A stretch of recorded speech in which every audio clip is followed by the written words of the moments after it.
The hotel receptionist looked confused and said, "There's no room under your name." Then his brother laughed and said, "She's just the driver." That moment hit me like a slap.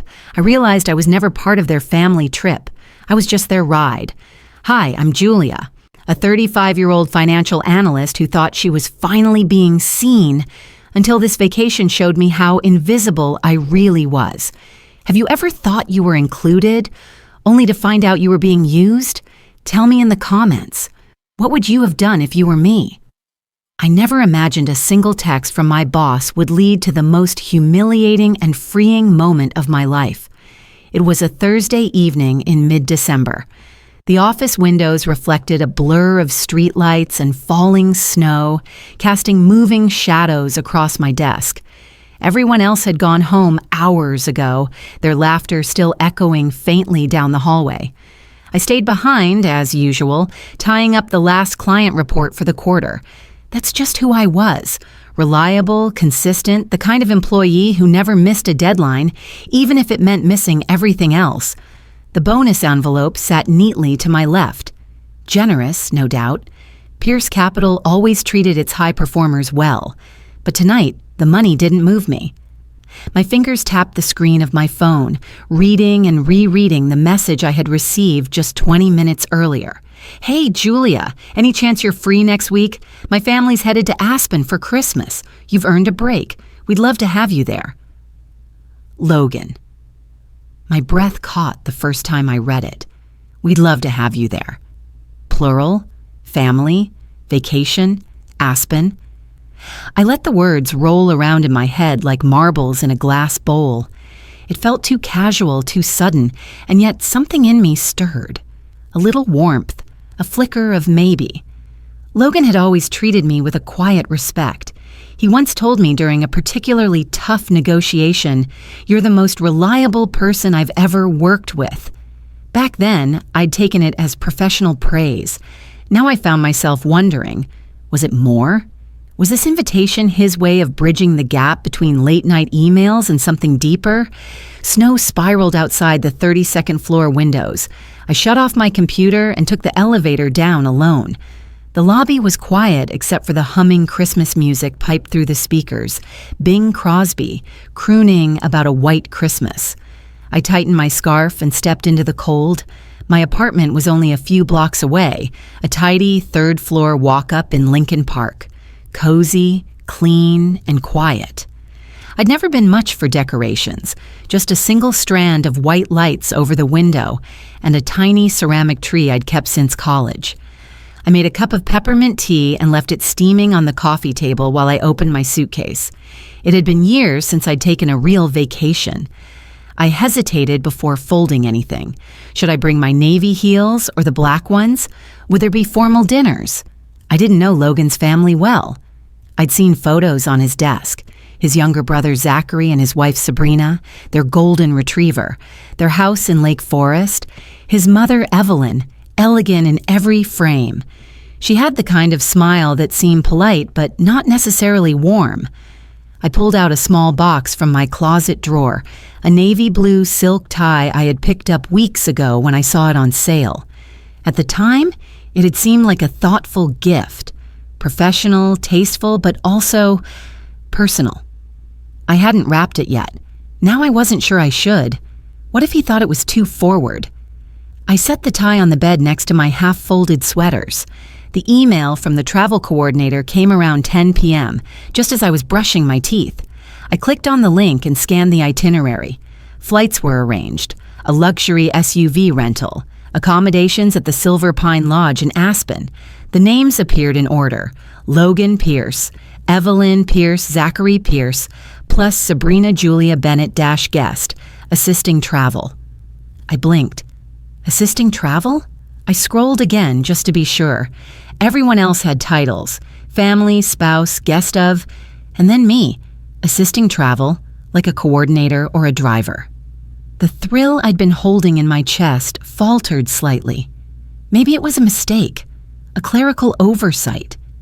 I told myself it didn't mean anything, but the words had weight. I closed my laptop and sat on the edge of my bed, staring at the tie. The steam from my forgotten tea had faded. The surface was still, barely warm. I hadn't seen my father in over a decade. He passed away 10 years ago this week, just before Christmas. I remembered how he used to say, "Don't read too far into things, Jules," but always read far enough. He had been a man of few words, but when he spoke, he meant them. That night, I couldn't sleep. I repacked my suitcase 3 times, first the dresses, then swapped them for more neutral cardigans, then back again. I put the tie in, then took it out. In the end, I placed it inside a zipped pocket, still in its original store box. No wrapping, just in case. Outside, the city was quieting down for the night. Street lamps cast halos through the snow, and a few windows across the alley blinked with soft holiday lights. Still, I told myself not to overthink it. Maybe they just didn't know how to label me. Yet. The morning we left, Chicago lay silent beneath a soft white snowfall. From the outside, it looked like the opening scene of a Christmas movie. But inside the car, inside me, it felt different, quiet in a way that wasn't peaceful. I had spent the night tossing and turning, worrying if I had overpacked. Heels or flats, red sweater or navy blue. In the end, I packed everything, hoping I'd fit in somehow, as if layers of fabric could blur the lines I couldn't name. When I arrived to pick up the first passengers, Logan's mother and stepfather, the snow was still falling in feathery flakes, covering my windshield in a thin veil of silver. Evelyn Pierce stood by the curb in a pristine camel coat, her lipstick a perfect shade of winter rose. She held a metallic travel mug in one hand and gestured toward her Louis Vuitton luggage with the other. "You're early," she said as I stepped out to load the bags. "I thought the roads might be slow with the weather," I replied, lifting the suitcase into the trunk.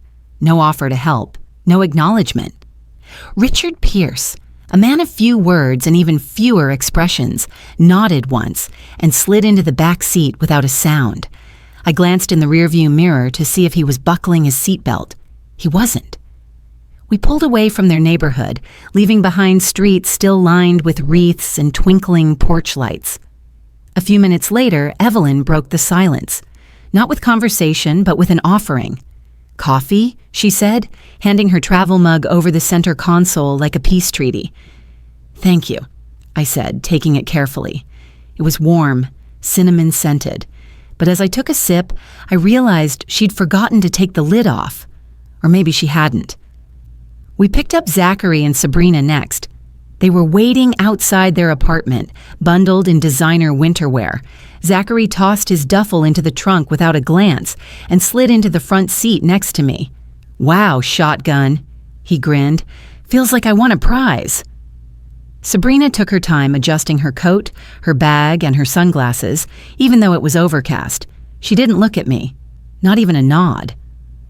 "I brought snacks," I said lightly, motioning to a basket on the back seat, mixed nuts, granola bars, little peppermint chocolates. Evelyn gave a polite smile. Sabrina didn't even respond. Once we were on the interstate, Zachary leaned over to fiddle with the car settings. "Mind if I Bluetooth my phone in?" "Actually, I had a playlist I was hoping we could start with. Some Christmas classics," I said, already reaching for the screen. "Oh, sweet," he said. "Something festive?" I nodded and tapped on a playlist I'd spent an hour curating the night before. Bing Crosby, Ella Fitzgerald, Nat King Cole.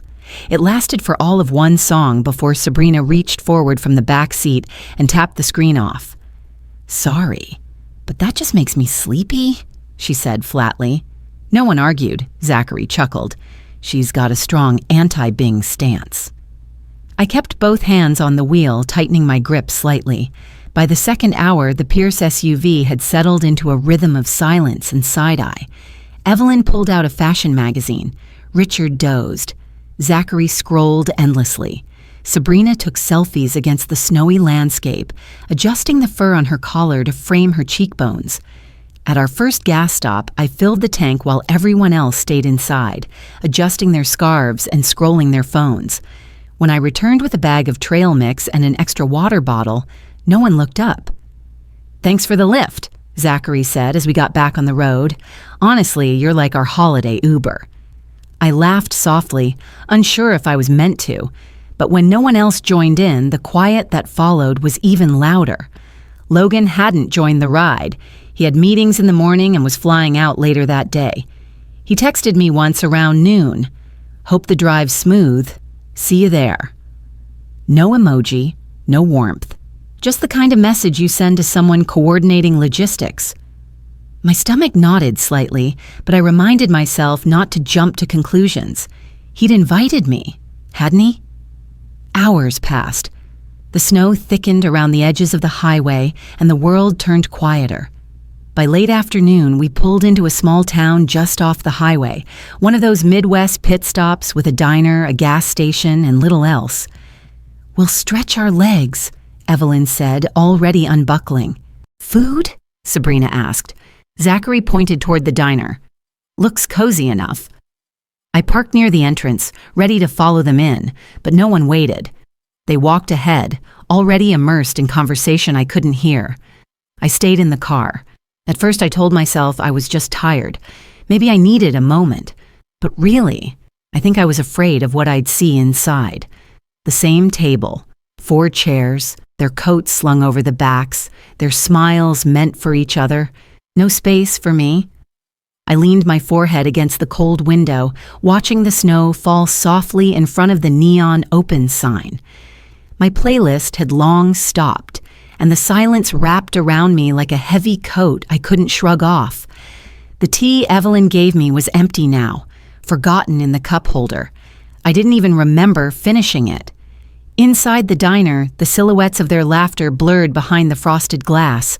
I checked my phone again. Nothing new from Logan. That was when the thought landed, quiet but solid. This wasn't a vacation. I had accepted a job I didn't know I was offered.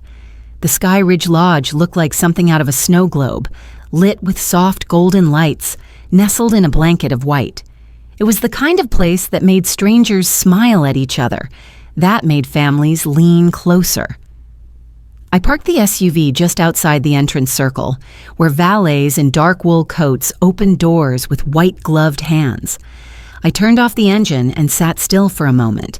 In the back seat, Evelyn adjusted her scarf and touched up her lipstick with precise flicks of her hand mirror. Richard stretched, cracked his knuckles, and looked ahead. Zachary leaned forward to grab his duffel, not bothering to wait for assistance. Sabrina opened the door before the bellboy could reach it, phone already in her hand, thumbs tapping. No one thanked me. The car emptied like a stage clearing between scenes. I opened my own door last, my coat still folded on the passenger seat. The cold bit into me as I stepped out, my boots crunching against snow packed firm by luxury tires. Bellboys swarmed the SUV, grabbing Louis Vuitton, Moncler, and Rimowa, but not my plain black Samsonite. One even pushed it aside to make room for Sabrina's second garment bag. I reached for it myself. Inside the lobby, the air was thick with cedarwood and cinnamon. Fireplaces flickered along stone walls, and a grand chandelier shimmered above a towering Christmas tree, the kind of tree that made you want to whisper. Couples held hands, children twirled, staff members in pressed uniforms moved with the effortless grace of long practice. I stood beside the Pierce family as they approached the reception desk. Evelyn stepped forward first, graceful as ever. "We have a reservation under Pierce." The front desk agent smiled, typing briskly. "Of course, Mrs. Pierce. One moment." I stood slightly behind, watching the snow melt off my boots. The lobby tile sparkled beneath soft lighting. I could hear faint piano music playing from somewhere near the bar. Then the agent's brows furrowed slightly. "I'm sorry," she said gently. "I have 4 guests confirmed under that name, but I don't see a reservation for Ms. Bennett." My head tilted just slightly. Evelyn said nothing. Richard turned to look at a sculpture near the fireplace. Sabrina kept scrolling. Zachary raised an eyebrow. "Well, she's not staying, right? Just the driver." A few seconds passed, the kind where breath fogs in your throat but doesn't make it to the air. "I was invited," I said calmly. There was a confirmation. The agent glanced again, unsure. "I'm sorry, Miss Bennett. Your name isn't in the booking." I pulled out my phone, thumbed through emails. The one from the travel coordinator was still there. Received, read, archived. Before I could say anything else, Evelyn placed a gloved hand on the desk. "Perhaps there's been a misunderstanding," she said coolly. Richard shifted his weight. Zachary smirked. Sabrina took a selfie, head tilted. Perfect lighting. I looked at them. Each of them had known. Each had planned this down to the moment. Logan arrived 15 minutes later, coat open, snowflakes caught in his dark hair. He looked mildly flustered. "Hey, did you guys just get here?" he asked, pulling his roller bag behind him. No one answered. I stepped forward. "There's no room under my name," I said quietly. "Apparently, I'm not staying." He blinked. "Wait, what? That's weird. I thought... They said..." His words faded. He glanced toward his mother, who offered a shrug so slight it barely moved her shoulder. I waited for a correction, an apology, something. But Logan just looked back at me, then at the front desk, and said nothing. I didn't speak again. I simply turned and walked back outside. The cold returned instantly, but I welcomed it. It reminded me I was real, that I could still move, still acting. Inside the SUV, my fingers shook slightly as I unlocked my phone. "Skyridge Lodge," I said when the line picked up. "This is Julia Bennett. Please cancel all reservations under the name Pierce. Yes, all of them." A pause on the line. Then, "Understood, Ms. Bennett." I ended the call and dropped the phone into the center console. Outside, through the windshield, I could see Evelyn's narrowed eyes scanning the lobby. Zachary was still smiling. Sabrina hadn't looked up. Logan stood with his hand resting on the reception desk, mouth slightly open, as if maybe, just maybe, he had expected someone else to fix this. I didn't wait for anyone to react. I started the car. The tires crunched slowly over the snow-packed gravel as I pulled away from the lodge. I didn't look in the rearview mirror. I didn't need to. The lights behind me faded until they were just glints in the dark. The snow fell steadily, the wipers sliding it away like breath wiped from a mirror. I kept my hands on the wheel and drove, not just away from the lodge, but from the version of myself who had needed to be invited, into the snow, into myself. I always thought silence was peaceful, until I sat in it for 10 hours, snow falling, heart numb. The road stretched out in front of me like a ribbon of fading decisions, winding between pine-covered hills and valleys swallowed in white. No music, no chatter, not even the soft hum of a passenger breathing beside me. Just the sound of tires carving lines into the fresh snow, and the occasional whisper of wind against the window. The SUV's heater clicked softly every few minutes. I didn't notice how cold it was until I realized I hadn't taken my gloves off in hours. I had packed everything, snacks, chargers, extra scarves, even a holiday playlist that never played. Everything except my own voice. I kept replaying the moments, the looks that weren't looks, the silences that weren't silence. They were something sharper, more pointed. The casual cruelty of being forgotten in plain sight. I remembered Evelyn's hand on the desk, calm and practiced, Zachary's smirk, Sabrina scrolling without flinching, and Logan's face, not shocked, not angry, just inconvenienced. It wasn't one moment that broke me. It was all of them layered like frost, thin, delicate, and cutting. At some point, I pulled off the main highway searching for a restroom or maybe just warmth that didn't come from the dashboard vents. I ended up on a side road that led to a flickering neon sign, Nina's Diner. The lot was empty except for one pickup truck and a dusting of footprints. Inside, the diner smelled like old coffee and warm syrup. Booths lined the windows, their red vinyl cushions cracked from years of wear. A single waitress in her 60s stood behind the counter, flipping a page in her crossword puzzle. "Sit anywhere, sweetheart," she said without looking up. I chose a booth near the corner, far from the window, and slid in with a sigh that surprised me by being audible. She brought me coffee without asking. It came in a thick white mug that said Chicago Bears 1996. The rim was chipped. "You look like you could use that," she said softly, setting it down. "Thanks," I managed.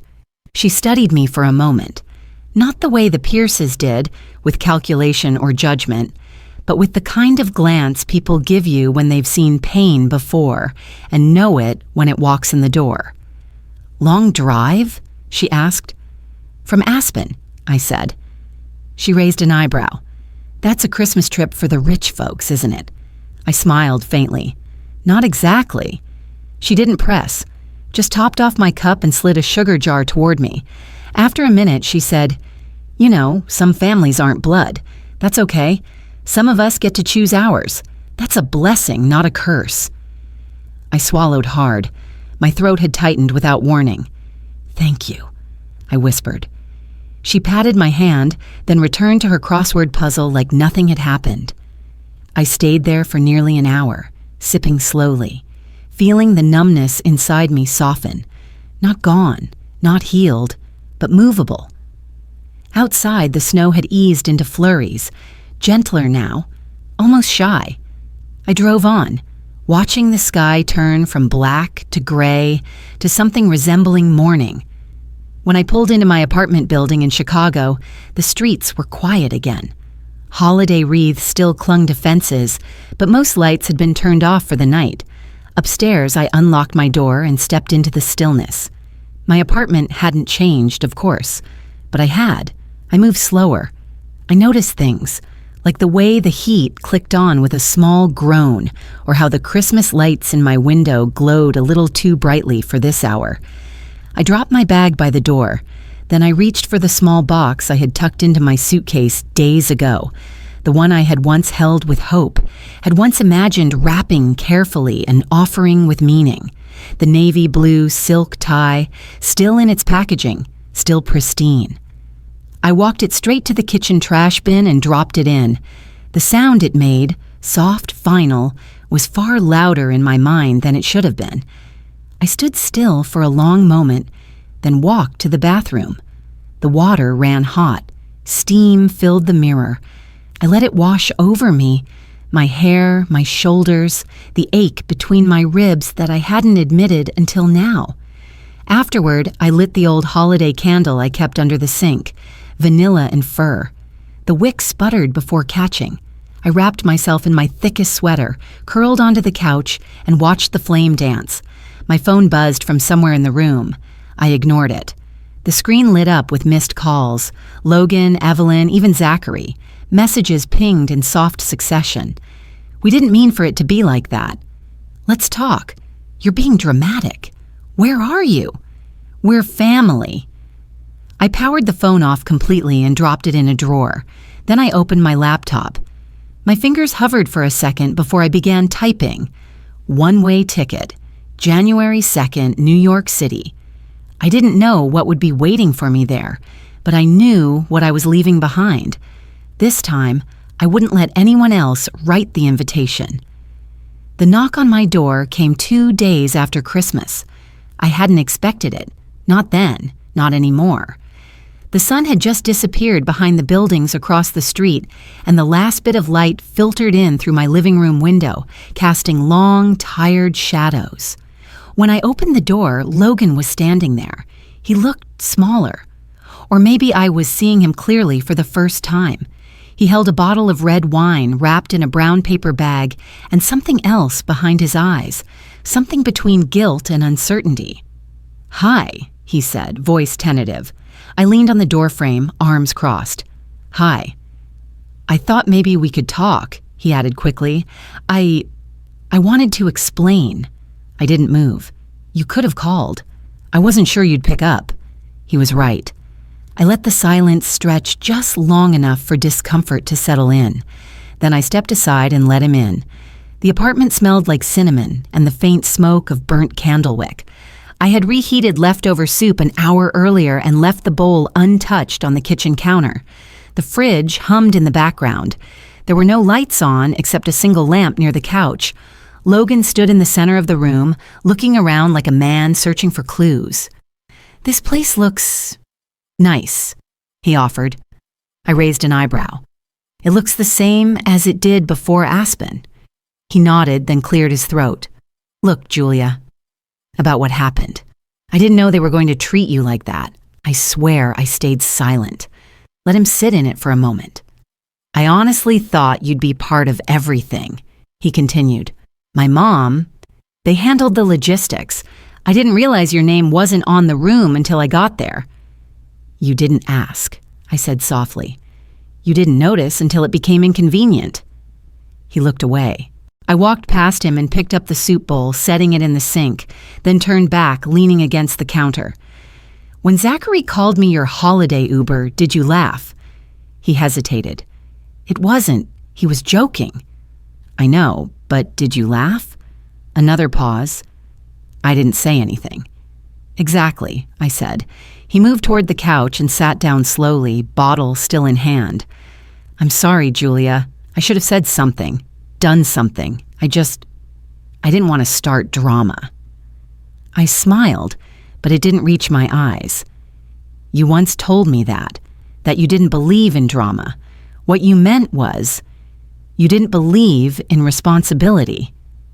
He opened his mouth, closed it again, then reached into his coat pocket and pulled out a folded piece of paper. I've spoken to HR, he said. There's an opportunity opening up, VP of Regional Finance. It's yours if you want it.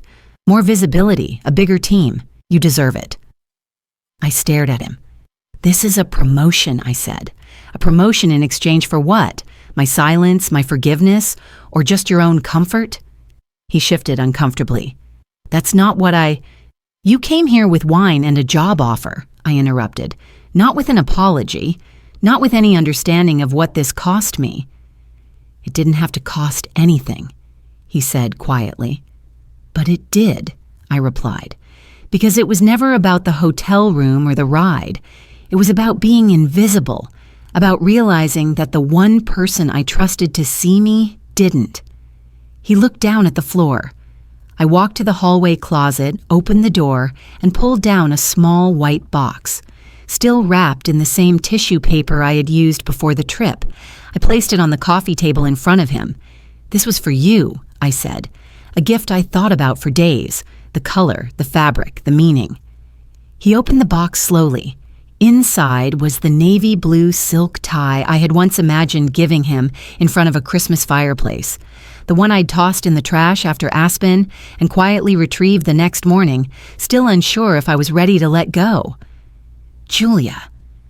I'm not mad, Logan, I said, voice low but steady. I'm just done. He looked up at me, really looked this time. And for the first time since I'd known him, I think he understood he wouldn't get to rewrite the ending. He stood slowly, tie still in hand. Okay, he said. Okay. He took a step toward the door, then paused. I'm sorry, he said again, for everything. I didn't respond. He walked to the door, opened it, and stepped out. I didn't watch him go. By March, the snow in New York had melted, and so had the weight I'd carried for years. The days were longer now, the kind of light that slips into your window before the alarm clock, soft and forgiving. Out front, in the small park across the street, cherry blossoms had started to bloom. I watched them every morning from my kitchen window, sipping coffee in silence. Not because I was lonely, but because I finally enjoyed the quiet. Spring in the city was noisy in its own way. Buses sighing to a halt, kids chasing pigeons, the clink of spoons against ceramic at the cafe downstairs. But inside, there was stillness. And inside me, there was something like peace. 3 months had passed since I packed my things and left Chicago. I'd said goodbye to my old life, not in a dramatic flourish, but with small, sure steps, a single suitcase, a one-way ticket, and a heart that, for once, beat for no one's approval but my own. I opened my consulting firm in February, Bennett Advisory Group, small, focused, intentionally modest. I didn't want a corner office in a tower anymore. I wanted real conversations, real impact, and clients who respected boundaries as much as they respected strategy. To my surprise, they came. One referred another, then another. A few of my former clients from Pierce Capital reached out, not out of pity, but out of preference. You listened, one of them said on a Zoom call. You always saw what others missed. It turns out that's valuable. That morning, I was reviewing a proposal when my email pinged. I glanced at the sender, Evelyn Pierce. The subject line was just one word, help. I stared at it. I hadn't heard from her since Aspen, not directly. There had been a few vague, cold messages over the winter, one from Zachary, two from Logan, all left unanswered. I hadn't wanted revenge, but I also hadn't wanted residue. I just wanted absence. The message opened plainly. Julia, we've hit a rough patch. Richard's business is underwater. Zachary lost a major client. Things are difficult. I know it's a lot to ask, but if there's any way you could assist with a short-term bridge loan, I'd be grateful. Evelyn, no apology, no acknowledgement of what had happened, just the assumption that I was still the same woman, the one who poured herself into others, who drove, carried, accommodated, absorbed. I sipped my coffee slowly, then clicked archive. My inbox refreshed, and a new message slid into view. This one had a different subject. Women's Leadership Retreat. San Diego Invitation. I clicked it open. Dear Ms. Bennett, you were recommended to us as someone who leads with both grace and grit. We would be honored if you joined us as a guest speaker for our spring retreat this April in San Diego. We believe your story and insights would inspire others stepping into their own voices. My breath caught. Not in disbelief, but in recognition. Not of who I used to be, but of who I had finally allowed myself to become. I read the invitation again, then a third time. It felt right, not flashy, not performative, just honest. I closed my laptop and leaned back in my chair. Outside, petals were falling gently onto the sidewalk. A child stomped through them gleefully. I smiled. Later that afternoon, I pulled out my suitcase, the same one I had packed for Aspen. It still had the airline tag from that trip. I ripped it off and tossed it into the trash. This time, there would be no tie, no gifts wrapped in unspoken hope, just clothes I liked, a pair of heels I actually wore, and a worn journal I'd carried since college. I folded everything with care, my favorite linen blazer, a soft blue dress, the cream silk blouse that always made me feel quietly powerful. As I zipped up the suitcase, I whispered to the room, "This time, it's my name on the reservation." The words were soft but firm. No bitterness, no ache, just fact. I walked to the window again and looked down at the world moving beneath me. There was a time when I felt invisible in spaces like this, lost among the noise, the wealth, the opinions of others. Now I felt anchored. And in that stillness, I remembered something an old professor once told me. Direction isn't about speed. It's about choosing where you want to go and going, even if no one walks with you. For the first time in my life, I had stopped waiting to be chosen. I wasn't just the driver. I was always the one choosing the direction. I just didn't know it until now. There was a quiet joy in zipping that suitcase. For once, not out of duty, but out of choice. I didn't walk away from a family. I walked toward myself. Sometimes it takes being excluded to realize you never truly belonged. And that's not failure. It's freedom. Respect isn't given when you sacrifice more. It's earned when you finally say enough. In a world that often mistakes silence for grace, I learned that dignity comes from knowing when to speak and when to walk away. If this story reminded you of your own journey, I hope you'll share your thoughts. There's strength in every story, especially the ones we tell ourselves to heal.